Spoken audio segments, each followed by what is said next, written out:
We got two Jasons around here. We've got Jason Crandall, the pastor, and then we have Jason Lindley, our worship leader.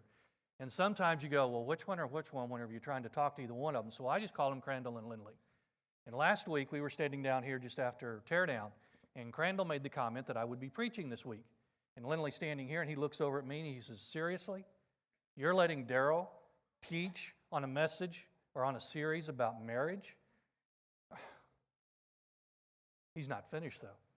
Lindley looks me in the eye and he says, Daryl, what do you know about marriage? So in all of the humility that I could muster up, I look him back and I say, after 20 years of marriage, I can honestly say, I know absolutely nothing. Then he looks at me again and he says, well, what does Julie know? Again, I've got to keep the humility in check. I said, Julie knows absolutely everything. But this morning we are going to continue on our series in Marriage Builders, and I do like that logo. Go ahead and throw that logo up for us. So go to the next slide. There we go. Right there in the middle of that Builders. I like the fact that it has a hammer right there. Because through this series what we're trying to do is give you tools that you can use for your marriage. And you're going, well, wait a minute, I'm not married. If you're planning on being married, whether you're looking forward to it in the immediate future or if your intention is at some point to be married, we're still giving you tools that you can use for your future marriage. And if you're married now, we're giving you tools that will help you strengthen your marriage. And I'll be honest with you. If you guys have seen my City View story, you know me. You know where I've come from. I have been single twice, and I have been married twice. Marriage is much better. Take my word for it. I enjoy being married. This morning, what I do want to talk about is communication. Believe it or not, you're married to an individual who wants to talk to you. And you're married to an individual who wants to have you listen to them. So I want to take a look at what it is, this thing we call communication within marriage. And I want to see how we can improve it this morning. We are in the book of 1 Corinthians. So here was the fun part. Going through 1 Corinthians, trying to find scripture that talks about communication, and I found the perfect one. So these are going to be up on the screen, but we're going to take a look in 1 Corinthians chapter 14. Some of you, it's okay if you don't get it at the beginning, that's all right. And some of you going, yes, I got it. I understand where he's coming from. In 1 Corinthians chapter 14, we're going to start in verse 6. Now, brothers, if I come to you speaking in tongues, wait a minute, I thought this was a message on communication for marriages. No, I am not going to be teaching about speaking in tongues, but hold on. How will I benefit you unless I bring you some revelation or knowledge or prophecy or teaching? If even lifeless instruments such as the flute or the harp do not give distinct notes, how will anyone know what is played? And if the bugle gives an indistinct sound, who will get ready for battle? So with yourselves, if with your tongue, for with your tongue you utter speech that is not intelligible, how will anyone know what is said? For you will be speaking into the air. There are doubtless many different languages in the world, and none is without meaning. But if I do not know the meaning of the language, I will be a foreigner to the speaker, and the speaker a foreigner to me. In 1 Corinthians chapter 14, it's obvious Paul is talking about speaking in tongues and the spiritual gift that is. And he's giving very clear instructions about that gift.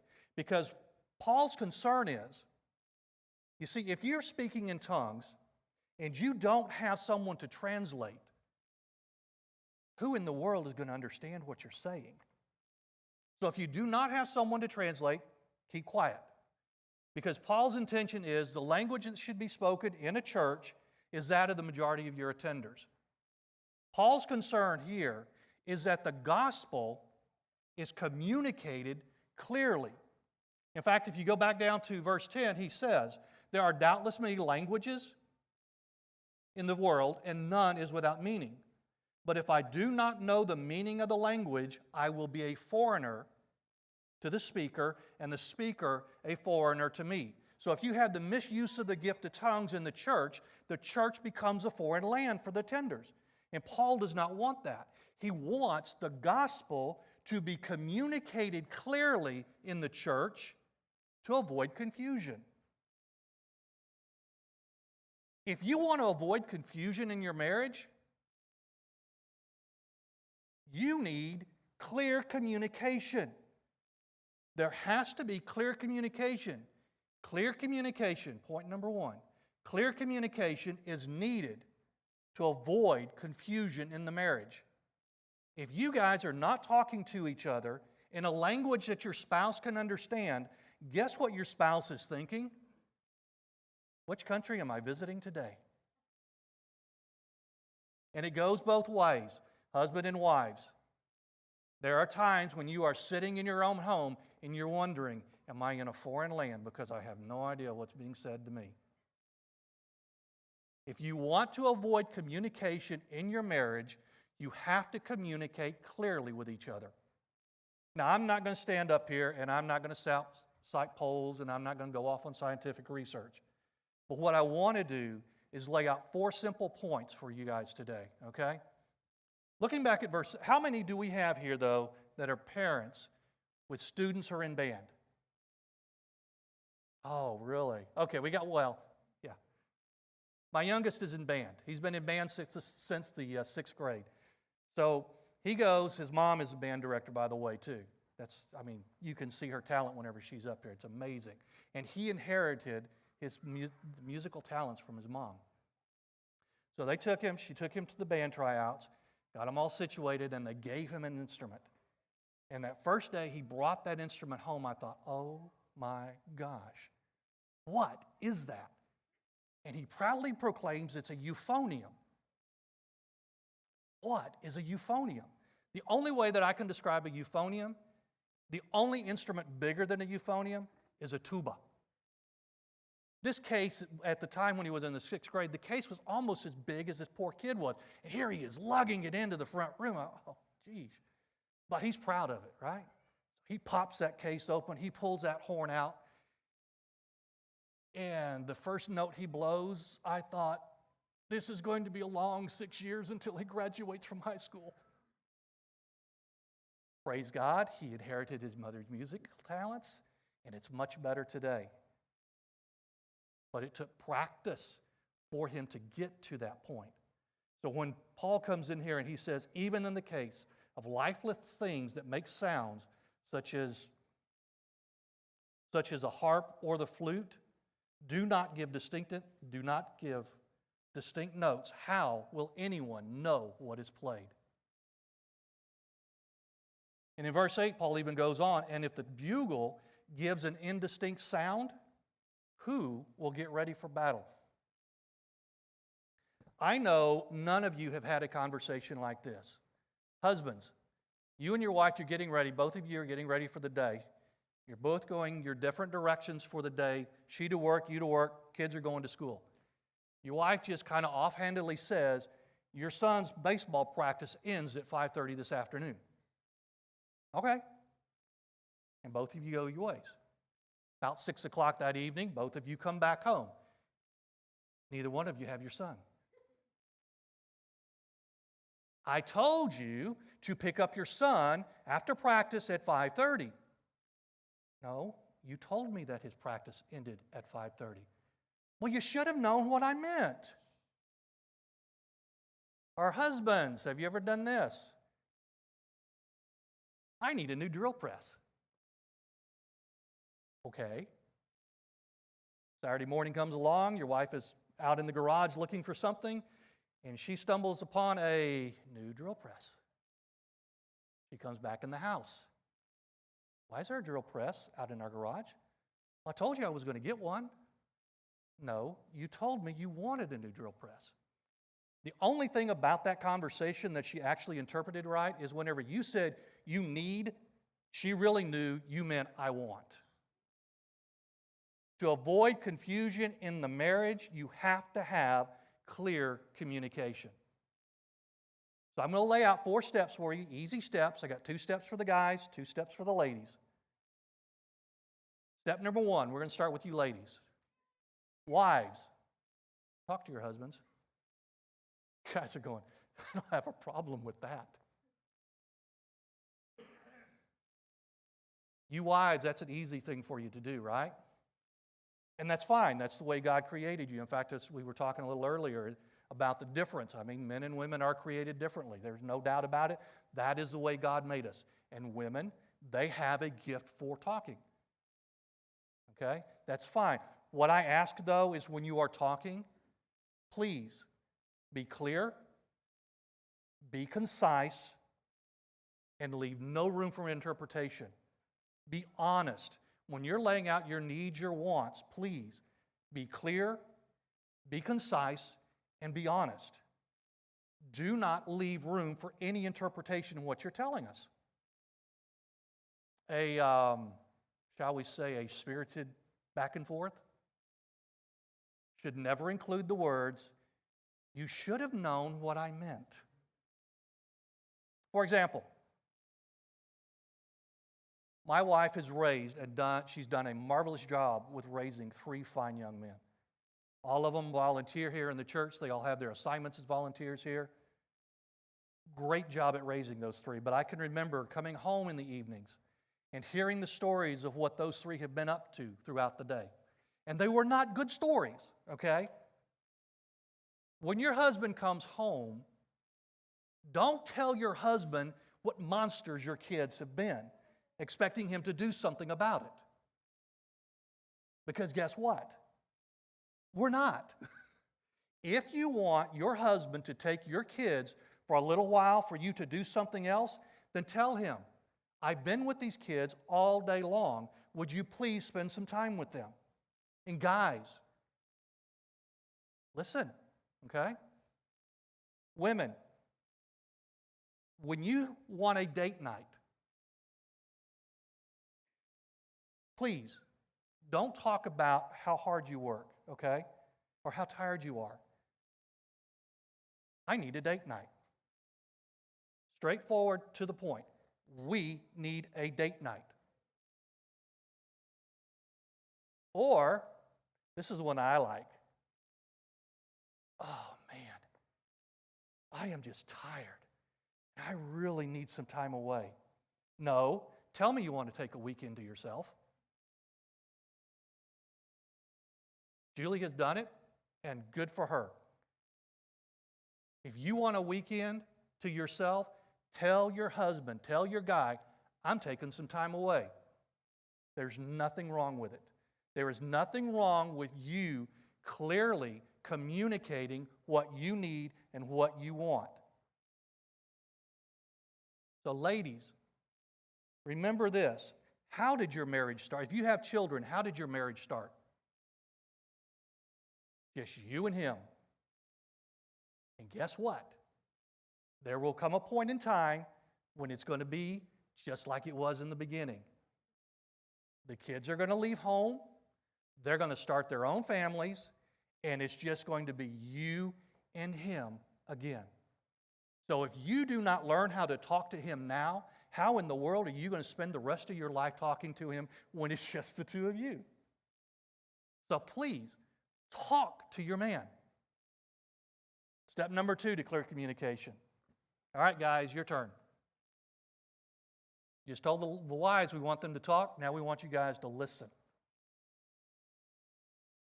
They're going to talk to you now. I've just told them that. They're going to come to you and they're going to tell you what they want. They're going to tell you what you need, what they need. You're going to listen.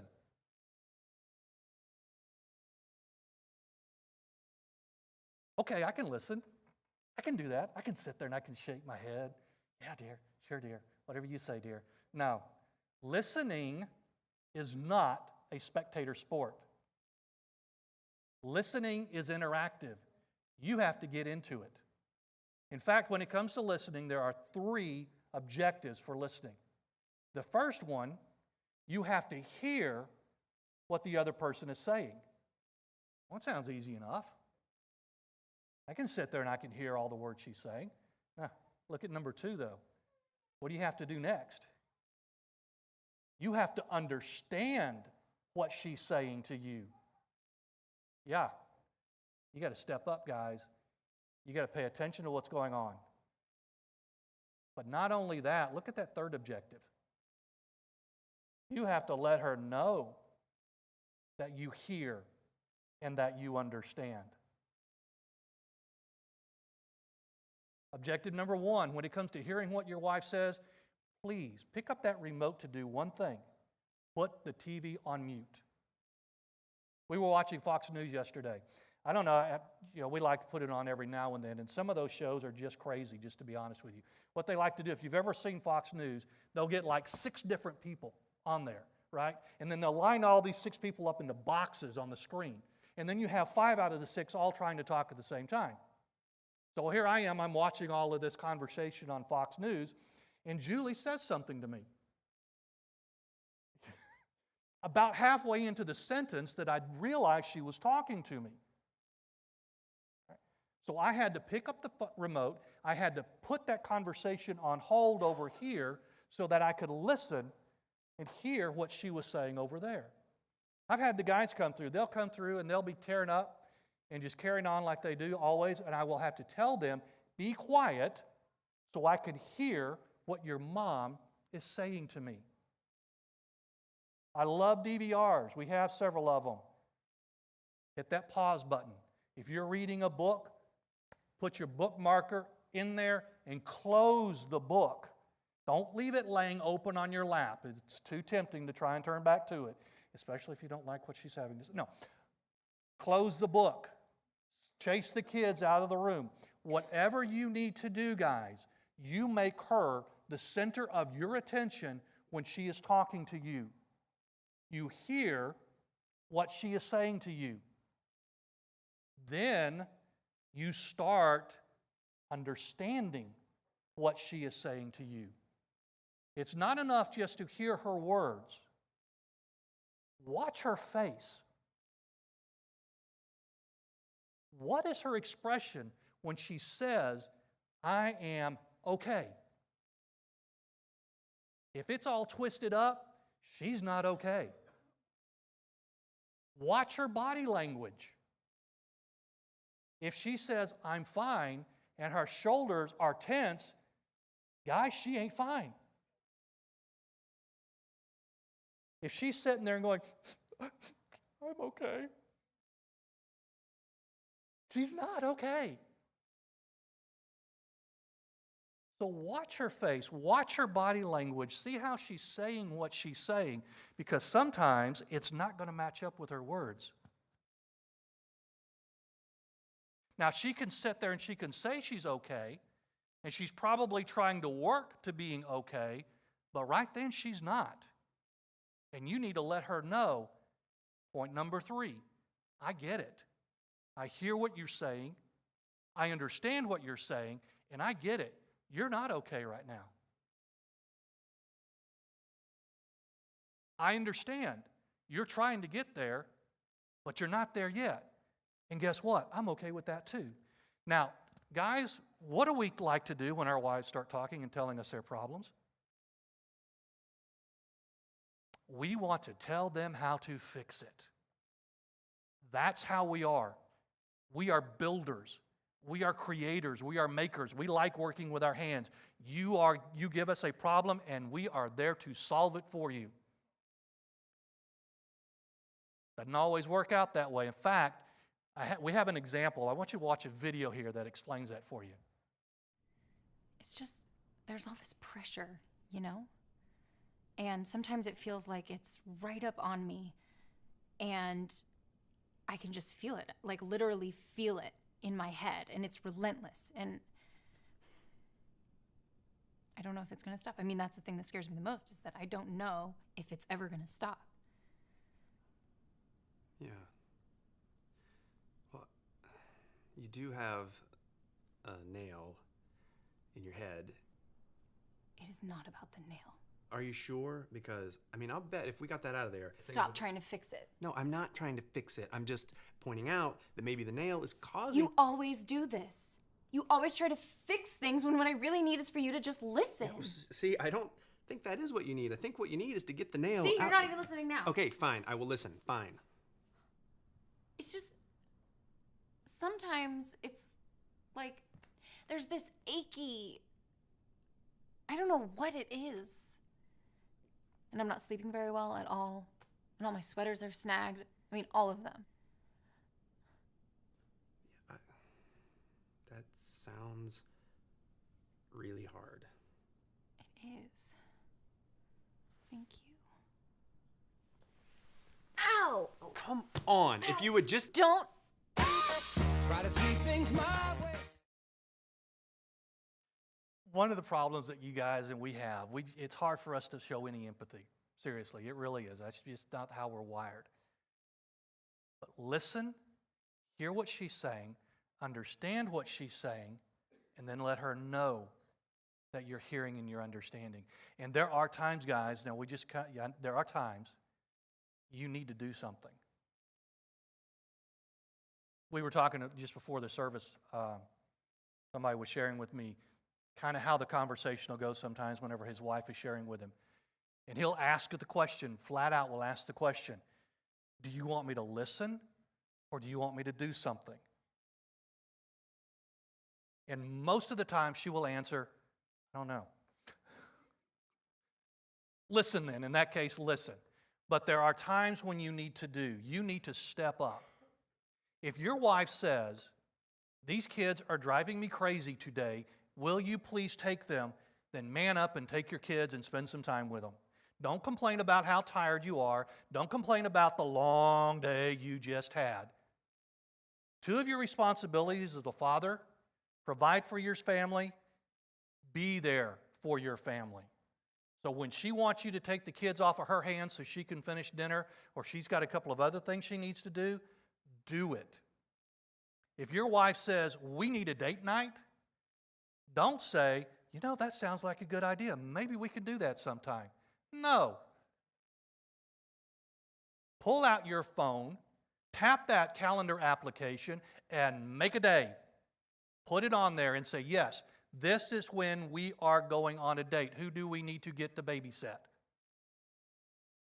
When she says, I need a weekend, don't complain, I can't take those kids for a day and a half. You ask her where she's going and when she's going. You'll survive. I have a 21-year-old, a 19-year-old, and a 17-year-old. We've done several weekends alone. They've managed to live through it. It was a mad rush at the end to get the house clean before Mama got home, but we made it through it. When she needs that time, give it to her. Ladies, talk to your man. Guys, listen to your lady. Step 3. Staying with the guys here. Guys, husbands, talk to your wives. I know this is a novel concept, but conversation requires two people talking to each other. So when she's talking to you, you need to talk back to her. You need to let her know that you are hearing her, and you need to let her know that you are understanding. And when you are talking to her and she says, how was your day? Don't grunt at her. Use your words. I'm notorious for that, just to be honest with you. Julie will ask me how was my day, and my answer is 2 letters. Okay. And we move on. That's not what she's looking for. In fact, I think whenever I do tell her how my day was, she's surprised that I said more than 2 letters. So when your wife talks to you, talk back to her. Now, she's not going to understand what you do for a living, and I don't expect Julie to. I barely understand what I do for a living sometimes. But she does understand people. When I have those days when I've got 3 different people wanting 3 different things at the same time from me, guess what? She has spent her whole day that way, raising 3 boys. She'll even say, I can't even go to the bathroom without little fingers sticking under the door. She knows what it's like to have to be around people. and what it's like to have people tugging on you in different directions. Talk to her about those things. And when you want to express your wants and your needs, be clear, be concise, and be honest. Do not leave any room for interpretation. If you want a guy's night out, tell her, I'd like to get together with some of my friends. If you want to buy that new man toy, tell her. If you're having those times whenever you are doubting yourself as a husband or as a father, tell her. If you have concerns about how the shape your finances are in, tell her. If she says something that you don't understand, don't try and figure it out. Tell her, hey, can you help me understand something you just said here a minute ago? Can we hit the rewind back button and let's go back a couple of steps? Because I think I missed something there. You'll be better off for it. Talk to your lady. Step number 4. We're going to come back now to the wives. Yep. Wives, listen to your husband. I know when we start talking, you probably fall over in shock, all right? So once the shock wears off, the 3 objectives are the same for listening to us. Hear what we are saying. You guys are good at multitasking. Ladies, you are fantastic at multitasking. How in the world can you run a home full of kids if you cannot do more than one thing at a time? But when your man starts to talk, pause whatever you're doing. The dishes can wait. You can hit the mute button on the TV. DVR is a wonderful invention. Put it on pause. Give him your full attention. Understand what he is saying to you. Again, you don't have to understand what I do at work, but you do understand people. And when I tell you that I am having a problem with someone at work, you can easily relate to that. When I tell you that somebody cut me off in traffic, you can go with that. You know that, right? You probably had a cashier being a jerk at Walmart one day. You know how people are. So you can easily relate to what we're going through. So please, understand what we're saying. Pay attention to them. The same thing. Watch our faces. Watch our body language. And if what we're saying is not matching up with what you see, call us on it. Why? Point number 3. We want to know that you hear us and that you understand us. And if you call us out on things, that's okay too, because that lets me know she's paying attention. And when I'm talking to Julie, I want her to talk back to me. I need her opinion. I need her insight. I need her wisdom. I need her counsel. There are times when I'm up against a situation and I have no clue which way to go. If I tell her about it, she can provide some pretty good insight into what I need to do next. And I can sit there going, wow, I'm married up. Hear what we're saying, ladies, please. Understand what we're saying. And then let us know that you've heard us and that you've understood us. When it comes to communication in the family, in the home, in the marriage, you have to hear what is being said, you have to understand what is being said, and then you have to let the other person know that you heard and that you understood.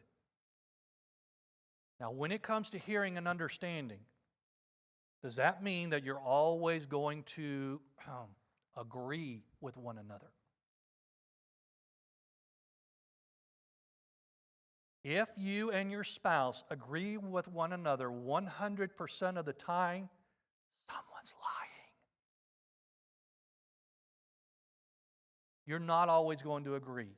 You will not agree on the big things. You're not going to agree on the little things. That's just the way it is.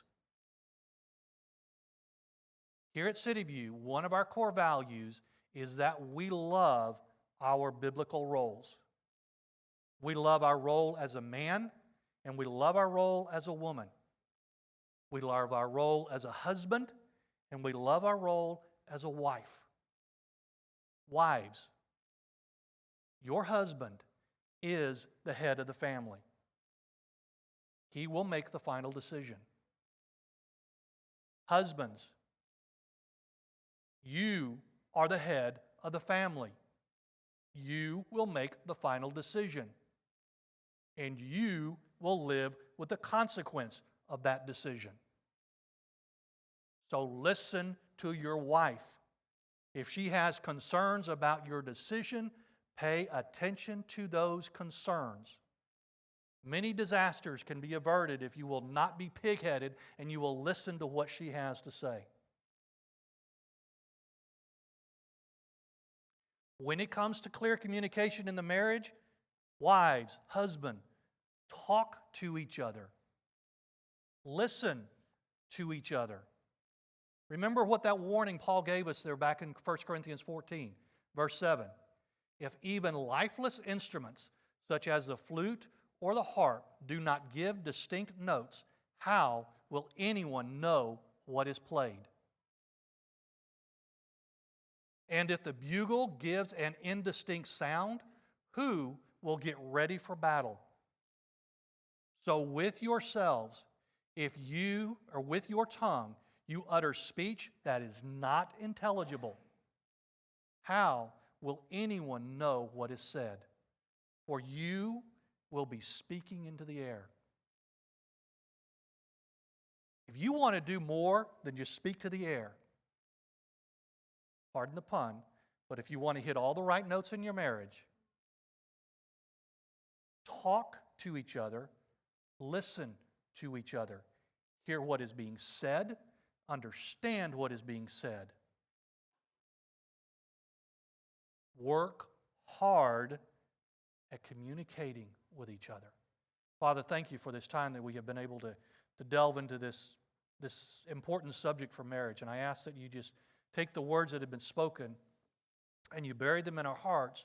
But more than that, Father, that we take the opportunity and from this day forward, we make a decision, husband and wives, to begin talking to each other, not talking at each other, but begin talking to each other and beginning to listen and to understand and to communicate clearly. I thank you, Father, that even as the husband may be the head of the family, you are our head, and we can always turn to you in each and every situation that we face. Thank you for that. In the name of your Son, Jesus, I pray.